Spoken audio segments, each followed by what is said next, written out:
ये जिंदगी है कौम की, तो कौम पे लुटाए जा, कदम कदम बढ़ाए जा, खुशी के गीत गाए जा। ये जिंदगी है कौम की, तो कौम पे लुटाए जा।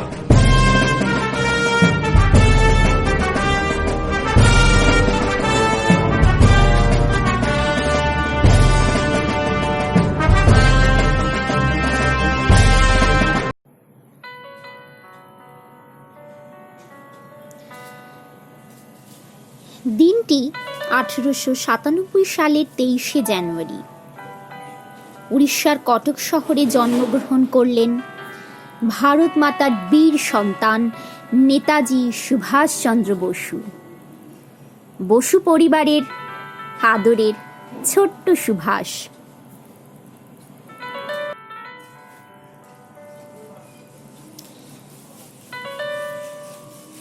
তার পৈতৃক নিবাস ছিল 24 পরগনার কোদালিয়া গ্রামে। পিতার নাম জানকীনাথ বসু ও মাতা প্রভাবতী দেবী।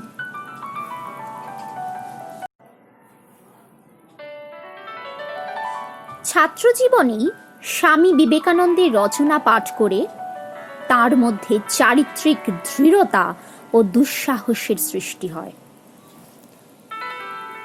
ছাত্রজীবনে সুভাষ একদিকে যেমন ছিলেন মেধাবী, তেমনই ছিলেন দুর্লভ মনোবলের অধিকারী।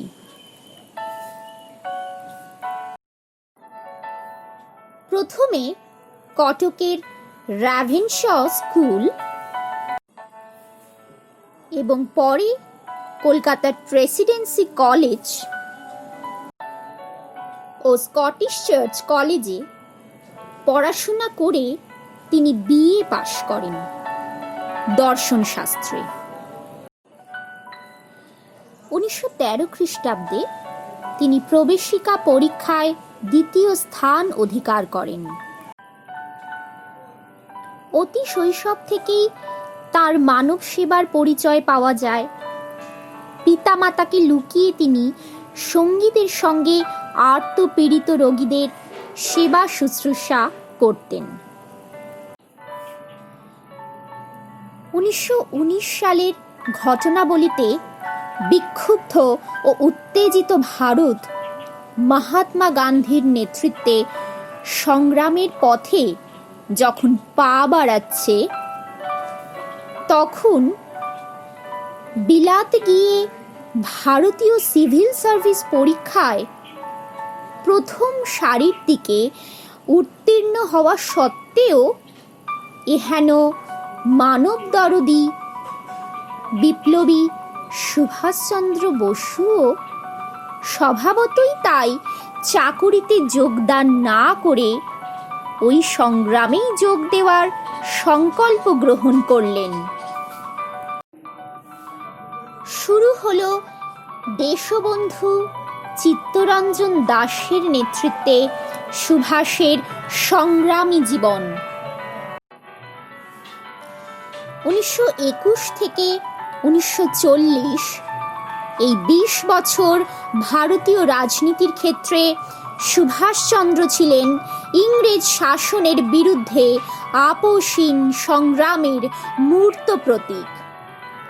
ভারতের পূর্ণ স্বাধীনতা ছাড়া অন্য কোনো সীমিত আদর্শ কখনো তার মনে স্থান লাভ করেনি। সহকর্মীদের নিষেধ সত্ত্বেও বহুবার তিনি বিপদের মুখে ঝাঁপিয়ে পড়েছেন। কলকাতার রাজপথে ও কারাগারে বারবার তিনি পুলিশের লাঠির আঘাত মাথায় পেতে নিয়েছেন। দীর্ঘকাল কারাবাস ও নির্বাসন ভোগ করেছেন।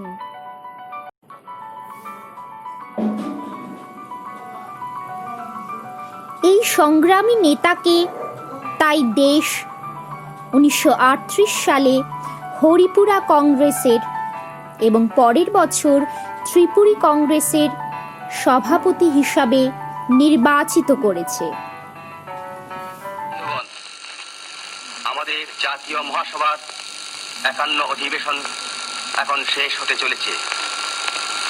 আমার পক্ষে এটা বড়ই আনন্দের বিষয় যে এবারকার কার্যাবলী এমন নির্বিঘ্নে সুসম্পন্ন হয়েছে। আমি যখন হরিপুরায় রওনা হই তখন অনেকের মনে এইরকম আশঙ্কা দেখা দিয়েছিল যে হয়তো হরিপুরায় গত সুরাট কংগ্রেসের পুনরভিনয় হতে পারে, কিন্তু এটা আমাদের পক্ষে বড়ই সুখের কথা যে ভগবানের আশীর্বাদে সেই সমস্ত আশঙ্কা অলীক প্রতিপন্ন হয়েছে। বন্ধুগণ, আর একটা কথা ভেবে আমার মনে আজ আনন্দ দেখা দিচ্ছে। এখানকার অভ্যর্থনা সমিতি সর্দার বল্লভভাই প্যাটেল মহাশয়ের পরিচালনায় যেভাবে কাজ করেছেন এবং যেভাবে আমাদের জন্য সমস্তই ব্যবস্থা সুবন্দোবস্ত করেছেন, এটা আমাদের পক্ষে বড়ই আনন্দের বিষয়। এই সময় দ্বিতীয় বিশ্বযুদ্ধের সম্ভাবনা উজ্জ্বল হয়ে উঠলে যুদ্ধকালে কংগ্রেস ইংরেজের সঙ্গে কেমন ব্যবহার করবে, মূলত এই প্রশ্নে কংগ্রেসের প্রবীণ নেতৃবৃন্দের সঙ্গে তার মতবিরোধ দেখা দেয়। সুভাষচন্দ্র এই মত পোষণ করেছিলেন যে আন্তর্জাতিক রাজনৈতিক পরিস্থিতির পূর্ণ সুযোগ গ্রহণ করে যে কোনো ব্রিটিশ বিরোধী শক্তির সঙ্গে সংযোগ সাধন করতে হবে এবং ব্রিটিশের বিরুদ্ধে সশস্ত্র সংগ্রাম পরিচালনা করতে হবে। কিন্তু জাতীয় কংগ্রেস ব্রিটিশ যুদ্ধনীতিকে সমর্থন না করলেও অবিলম্বে জাতীয় সংগ্রাম পরিচালনার পক্ষপাতী ছিল না। এই নীতিগত বিরোধের ফলেই সুভাষচন্দ্র 1939 সালের এপ্রিল মাসের শেষ দিকে কংগ্রেস সভাপতির পদ ত্যাগ করেন এবং কংগ্রেসের মধ্যেই ফরওয়ার্ড ব্লক নামে একটি সংগ্রামী সংস্থা গঠন করেন। পরে যুদ্ধ শুরু হলেই সুভাষচন্দ্র ও ফরওয়ার্ড ব্লক দেশব্যাপী ইংরেজ বিরোধী আন্দোলনের ডাক দেন। কংগ্রেসি নেতৃবৃন্দ তখনও যথেষ্ট পরিমাণে দ্বিধাগ্রস্ত, তাই কংগ্রেসের সঙ্গে সুভাষচন্দ্রের সম্পর্ক তারা সম্পূর্ণ ছিন্ন করে দেন 1939 সালের 11 অগস্টে। এরপর 1940 সালের 2রা জুলাই ব্রিটিশ সরকার ভারত রক্ষা আইনে সুভাষচন্দ্রকে গ্রেফতার করেন, কিন্তু কারাগারে অনশনের ফলে তার অবস্থা উদ্বেগজনক হয়ে উঠলে তাকে স্বগৃহে নজরবন্দি হিসাবে বাস করার অনুমতি দেওয়া হয়। এইভাবে 5ই ডিসেম্বর থেকে এলগিন রোডের বাড়িতে অন্তরীণ থাকা অবস্থায় 1941 সালের 17ই জানুয়ারি তিনি হঠাৎ অন্তর্ধান করেন। আমি গাড়ির পেছনে সিটে বসবো, আর কেউ কিছু প্রশ্ন করলে আমি কথা বলবো। অভিনয়টা এমন হবে যেন মনে হবে আমি তোমার গাড়ির চালক আর তুমি আমার মনিব। আমি আপনার মনিব, সেটা লোকজন বিশ্বাস করবে? আমি অভিনয় করে নেবো, চিন্তা করো না। চলো।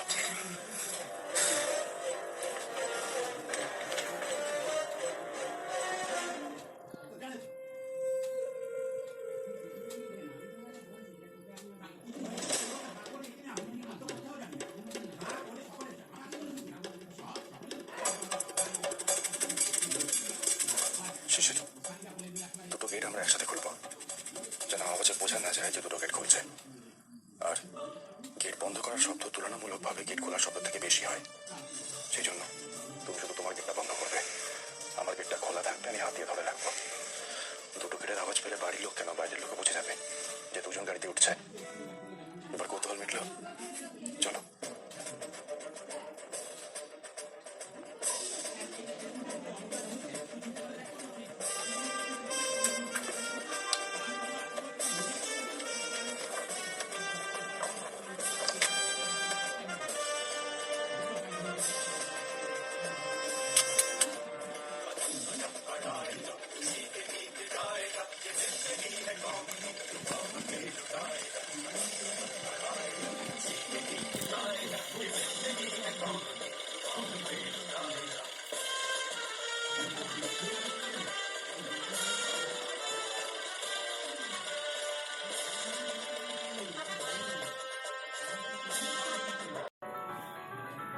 বহু চেষ্টা করেও ব্রিটিশ সরকার তাকে খুঁজে পাননি।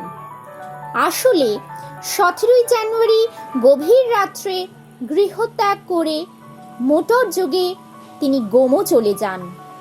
সেখান থেকে ট্রেনে করে পেশোয়ার, পেশোয়ার থেকে কাবুল এবং কাবুল হয়ে মস্কো ও সবশেষে মস্কো থেকে তিনি বিমানে বার্লিন গিয়ে পৌঁছান।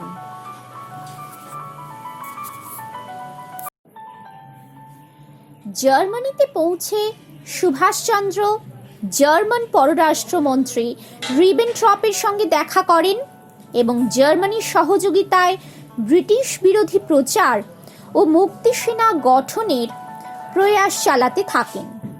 এটাই ছিল তার আজাদ হিন্দ ফৌজের প্রথম পরিকল্পনা।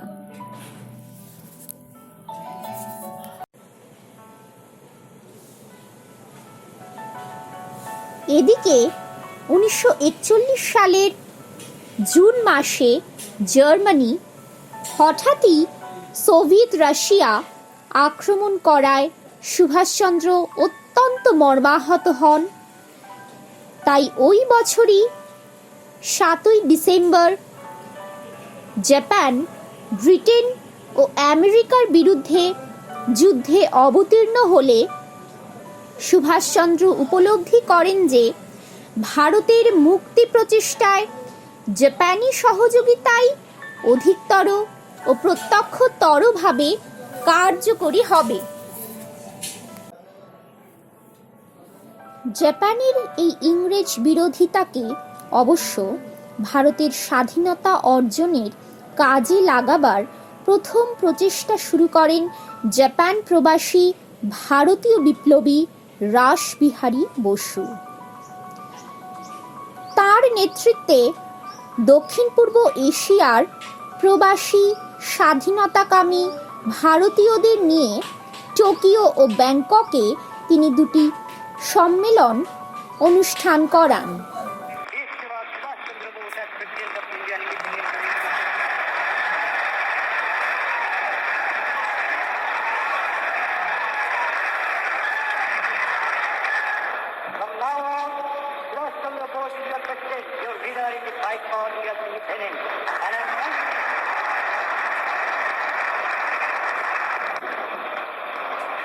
रासबिहारी की बोध पूर्वी एशिया की जंग आजादी की नुमाइंदों, बहनों और भाइयों,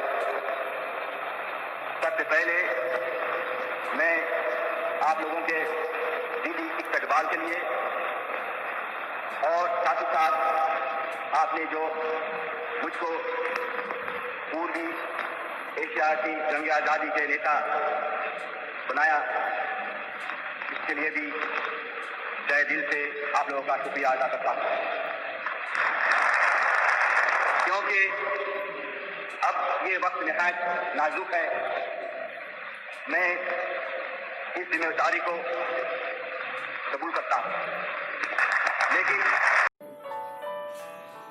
ব্যাংকক সম্মেলনে 1942 সালের 15 জুন রাসবিহারী বসুর নেতৃত্বে ভারতীয় স্বাধীনতা সংঘ প্রতিষ্ঠিত হয়। ওই সম্মেলনে উপস্থিত 100 জন ভারতীয় প্রতিনিধি রাসবিহারীকে ওই সংঘের সভাপতি নির্বাচিত করেন। ওই সম্মেলনে সুভাষচন্দ্রকে দক্ষিণ পূর্ব এশিয়ায় আসার আমন্ত্রণ জানানো হয়। ব্যাংকক সমাবেশেই ভারতের স্বাধীনতার জন্য সশস্ত্র সংগ্রাম পরিচালনার উদ্দেশ্যে একটি জাতীয় সেনাবাহিনী গঠনের সিদ্ধান্ত গৃহীত হয়। এরই পরিপ্রেক্ষিতে 1942 সালের 1 সেপ্টেম্বর প্রকাশ্যভাবে প্রতিষ্ঠিত হয় আজাদ হিন্দ ফৌজ, অর্থাৎ ইন্ডিয়ান ন্যাশনাল আর্মি বা সংক্ষেপে INA। ব্রিটিশের 14 নম্বর পাঞ্জাব রেজিমেন্টের ক্যাপ্টেন মোহন সিং হন এর প্রধান সেনাপতি। ইতিমধ্যে মোহন সিং জাপানের হাতে বন্দী ভারতীয় সৈন্যদের মধ্য থেকে জাতীয় বাহিনীর জন্য সৈন্য সংগ্রহ ও তাদের উপযুক্ত শিক্ষাদানের ভার গ্রহণ করেন। 40,000 ভারতীয় সৈন্য এই বাহিনীতে যোগদান করেন। বার্লিনে সুভাষচন্দ্র যেন এই রকম একটি আহ্বানের অপেক্ষাতেই ছিলেন। জার্মানির সাহায্যে 3 মাসাধিক কাল ডুবোজাহাজে চড়ে বিপদসংকুল সমুদ্র পথে সুভাষচন্দ্র 1943 সালের জুন মাসে জাপানের রাজধানী টোকিও এসে পৌঁছান। পরে জাপানি কর্তৃপক্ষের সঙ্গে সন্তোষজনক আলাপ আলোচনা সেরে তিনি 2রা জুলাই সিঙ্গাপুরে আসেন। 1月7日、自由インド仮政府師範スダス・チャンダラ・ボース氏は空路ビルマに到着。日本とともにアジア解放の戦いに駒を進めるバーモー・ボースの両巨頭故最前線ビルマに相対して今や戦局の切り替え必勝攻勢の時至る。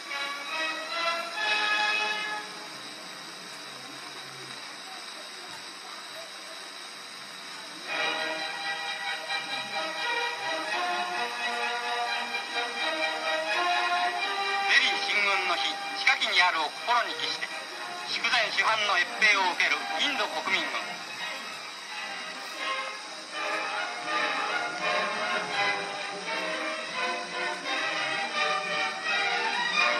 同日主犯はラクシュミ婦人部長らを帯同。バーモー国家代表を正式に訪問。仮政府のビルマ進出を祝福するバーモー首相と共に固く敵撃滅を誓い合う。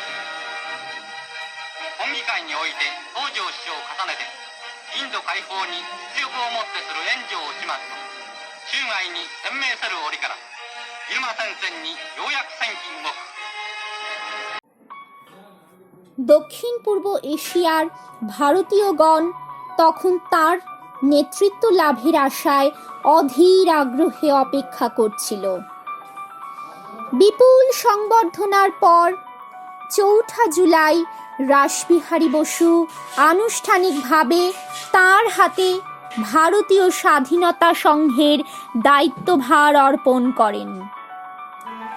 এই অনুষ্ঠানেই বিশাল জনতা তাকে নেতাজি উপাধিতে ভূষিত করেন।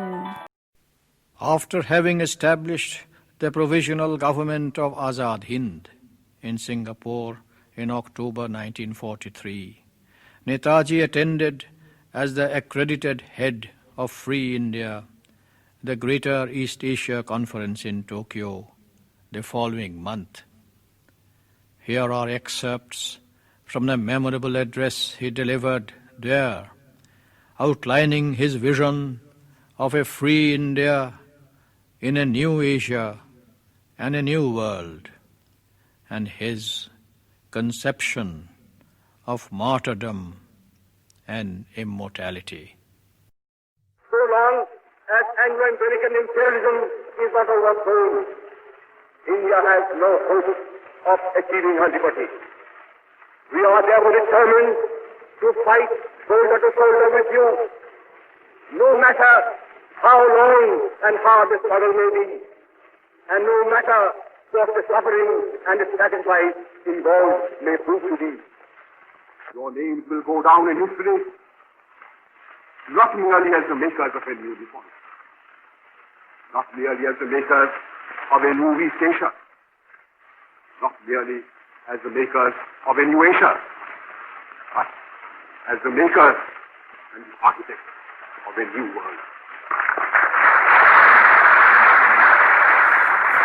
পরদিন নেতাজি জাতীয় বাহিনী পরিদর্শন করেন এবং জওয়ানদের আহ্বান জানান, দিল্লি চলো।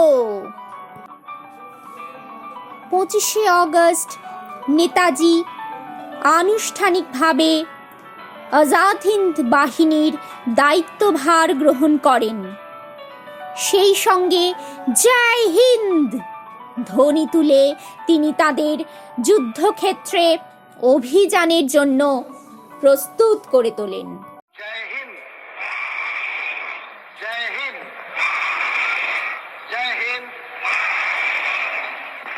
जय हिंद, जय हिंद, जय हिंद, जय हिंद, जय हिंद, जय हिंद, जय Hind. And we doing their best in the circumstances, the responsibility of winning freedom. The enemy does not rest merely on the shoulders of our countrymen at home. It is but natural against such a brutal foe. No amount of civil disobedience or of sabotage or of revolutionary terrorism can be of any avail. If therefore we want to expel British power from India, we have to fight the enemy with his own weapons. The enemy has already drawn the sword. He must therefore be fought with the sword. But it is not possible for our countrymen at home to organize an armed revolution and to fight the British army of occupation with modern arms. This is a task which must therefore devolve on Indians living abroad and particularly on Indians living in East Asia.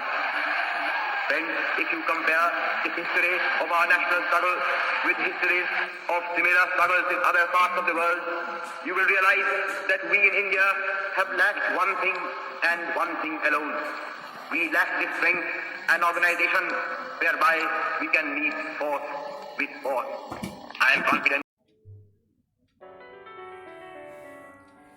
সৈন্যদলকে সুসংগঠিত করার পর Netaji 21শে October সিঙ্গাপুরে আজাদ হিন্দ সরকার নামক অস্থায়ী স্বাধীন ভারত সরকার প্রতিষ্ঠার কথা ও সরকারের সর্বোচ্চ পরামর্শদাতা হিসাবে রাসবিহারী বসুর মনোনয়নের কথা ঘোষণা করেন।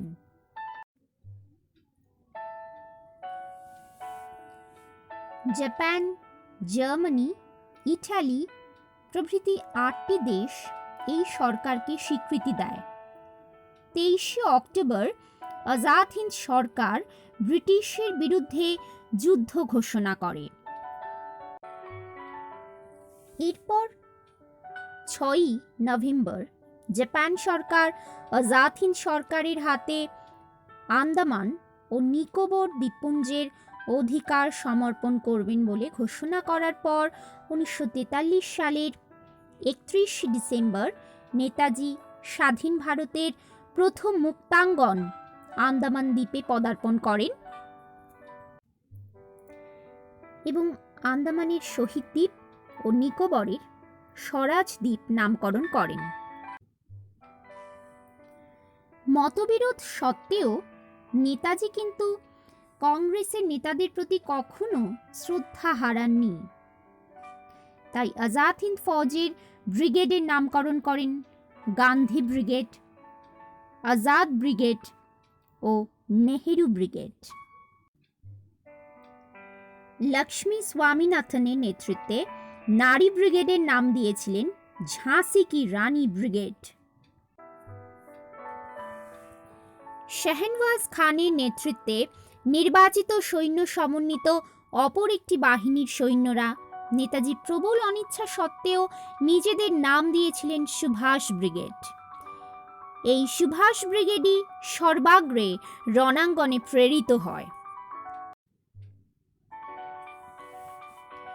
1944 সালের প্রথম ভাগে সুভাষ ব্রিগেড 3টি অংশে বিভক্ত হয় এবং একটি অংশ আরাকানের পথে ভারত সীমান্তের দিকে ও অপর দুটি অংশ মান্দালয় ও ক্যালিওয়ার পথে বর্তমান নাগাল্যান্ডের দিকে অগ্রসর হয়ে অভিযান শুরু করে। এইভাবে আরাকানের পথে কয়েকটি যুদ্ধ জয় ও ঘাঁটি দখলের পর এক গভীর রাত্রে অতর্কিত আক্রমণে চট্টগ্রাম জেলার পূর্ব প্রান্তে অবস্থিত মডক নামে ব্রিটিশের ভারতীয় ঘাঁটিটি সুভাষ ব্রিগেড দখল করে নেয়। এই ব্রিগেডের অপর যে দুটি অংশ নাগাল্যান্ডের পথে অগ্রসর হয়েছিল, তারাও ইংরেজ সৈন্যদের পর্যুদস্ত করে ভারতে প্রবেশ করেন এবং কোহিমার কাছে একটি পাহাড়ের চূড়ায় ভারতের জাতীয় পতাকা উত্তোলন করেন। দেশের মাটিকে তারা সাষ্টাঙ্গে প্রণাম করে সাদরে চুম্বন করতে থাকেন।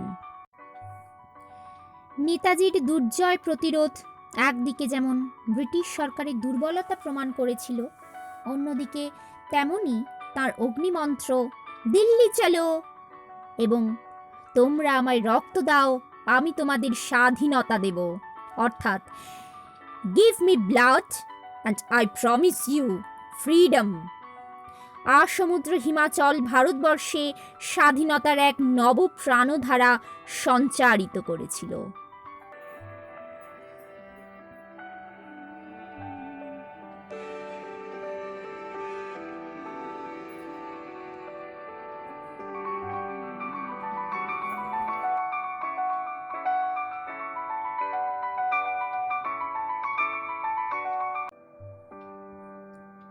অবশেষে 1944 সালের শেষ দিকে ব্রিটিশের প্রতি আক্রমণের চাপে জাপানি সৈন্য দ্রুত ব্রহ্মদেশ ত্যাগ করে। 1945 সালের মে মাসে ইংরেজ রেঙ্গুন অধিকার করে। আজাদ হিন্দ ফৌজের বহু সৈন্য তাদের হাতে বন্দী হন। নেতাজি ব্রহ্মদেশ ত্যাগ করেন এবং 300 মাইল দুর্গম পথ অতিক্রম করে ব্যাংককে পৌঁছান।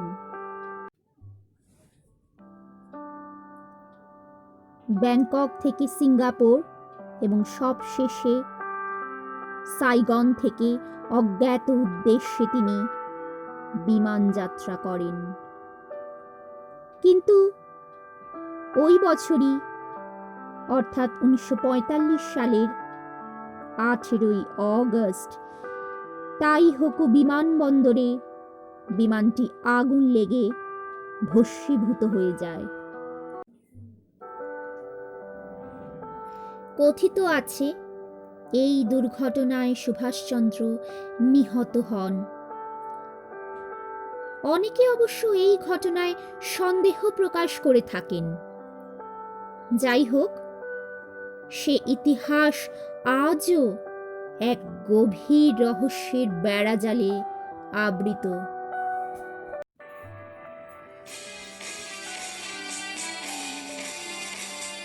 তাই সবশেষে বলা যায়, ভারত মাতার বীর সন্তান নেতাজি সুভাষচন্দ্রের সাহসিক আঘাতে কম্পমান ব্রিটিশ শক্তি বুঝেছিল ভারত থেকে বিদায়ের কাল খুব শীঘ্রই আগত। ব্রিটিশ শাসক বদান্যতার পরিচয় দিয়ে তাদের বিশ্বব্যাপী সাম্রাজ্যের কোহিনূর ভারত ছেড়ে চলে যায়নি, তবে সাম্রাজ্যের নিয়তিলিপি পাঠ করেই তারা বিদায় নিয়েছে। তারপর থেকেই ব্রিটিশ সাম্রাজ্যের সূর্যাস্ত কাল শুরু হয়েছে। স্প্রিঙ্গিং টাইগার নেতাজির শানিত তরবারি সেই অন্তিম আঘাত হেনেছে। এই মহান নেতার জীবনের রহস্যাবৃত পরিণতি দেশবাসীর মনকে আজও আলোড়িত করে চলেছে। কিন্তু এ কথা নিঃসন্দেহে বলা যায় যে তার মৃত্যুঞ্জয় উপস্থিতি যুগ হতে যুগান্তরে মুক্তি সংগ্রামী মানুষের মনে চিরভাস্কর হয়ে থাকবে। স্বাধীন ভারতবাসীর প্রতিটি মজ্জায় তথা শিরা থেকে উপশিরায় নেতাজি সুভাষচন্দ্র বসুর উপস্থিতি উজ্জ্বল নক্ষত্রের মতোই আজও প্রজ্বলিত হয়ে আছে এবং চিরকাল চির অমলিন চিরস্থায়ী থেকে যাবে।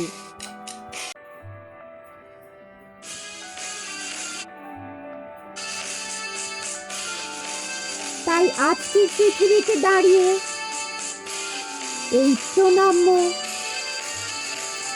নেতার প্রতি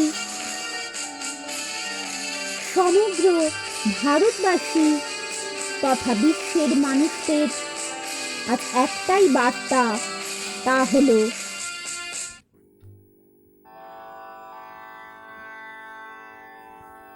তোমার আসন শূন্য আজি, হে বীর পূর্ণ করো, হে বীর পূর্ণ করো